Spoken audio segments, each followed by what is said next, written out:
The greatest thing was being on stage and having the control,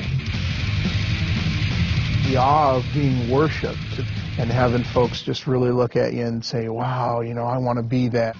As leader of a heavy metal band, K'Krk Mártin projected an angry, wild image on stage. And getting just thousands of people to scream profanities, that was the biggest rush for me. Off stage, people just found him mean. I was so filled with hate that I would project that hate at a lot of people. Two of the band members, when we were on the road, just decided they were just sick of me and they couldn't take me anymore. And they actually decided to leave the band. But the message in K'Krk's music captured the minds of his young audience. My whole intention was to tell people to believe in yourself, follow your own visions, your own dreams, and crush whoever's in your way. K'Krk had no illusions about where his growing success came from. I got on the ground and I clawed the earth. I told Satan, I said, if you give me what I want, if you make me a god, if you give me the women and the drugs and the fame and everything, and you give me the power to crush people, I will serve you until the end of time. Within 2 days, I was offered a recording contract.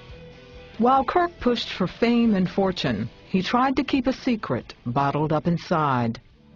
A couple of older boys in the neighborhood started molesting me and sodomizing me when I was probably about 8. It happened more than once, and I never talked about it. I never told anybody about it. Later, taking advantage of women sexually became part of K'Krk's heavy metal lifestyle. The worst part about my molestation was the fact that I, in turn, went out and violated others. Then, just as he was about to sign the record deal for which he'd sold his soul, he had an encounter with a mysterious stranger. One morning at about 9 o'clock, I went into a small cafe, and this guy came and sat down right across from me. Out of all the places he could have sat, there were plenty of seats open. And immediately I looked at him with this horrible, mean-looking look on my face, and I said, "What's happening, Dad?" And he stopped stirring his coffee again and looked at me right in the face, and he said, "What's happening, Dad?" I jumped across the table and I put my nose right up to his, stared him in the eye, and I just cursed him. I called him every foul thing I could think of. And he said, "God sent me here to tell you that he loves you. And God wants you to know that he was not responsible for the young men that molested you when you were a young child." And the thing that was so mind-blowing about that is he used their names. And he said, "Jesus is waiting for you to turn your face towards home." And I jumped up and chased after him, and he went around the corner of the building, and into thin air he disappeared. Not long after that, K'Krk was sleeping in his band's tour bus when it shook violently in the middle of the night. Suddenly, it was like this big, shining spotlight came down from heaven, and the Spirit of God himself came into the bus.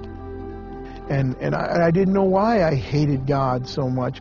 Everything just slipped away, and the only thing I felt was love. I felt accepted. I felt like I was that little boy again before I got molested. I said, "Jesus, change me or destroy me, because I don't want to be this anymore." I realize now that in the presence of God, sin and hate and ugliness can't, there's no room for it. It has to leave, and all these things began to leave my heart. K'Krk cried himself to sleep, and when he woke up the next morning, everything seemed different.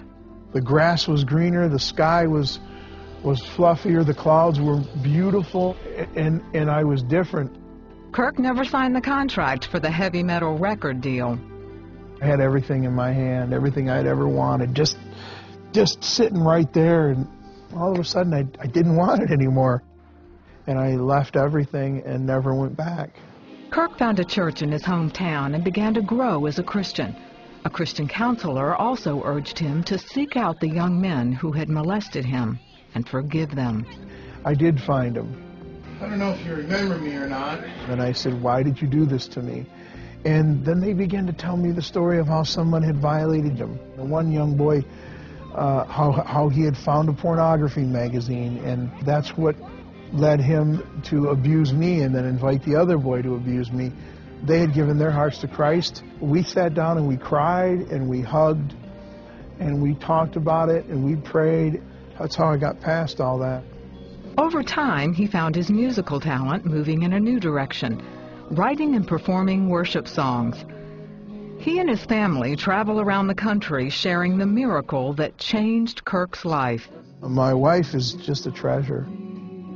My family is the greatest testimony of God's mercy and God's grace, because I thought I would never have such a wonderful blessing. Once I started to realize that God wasn't out to get me, I started to see the blessings.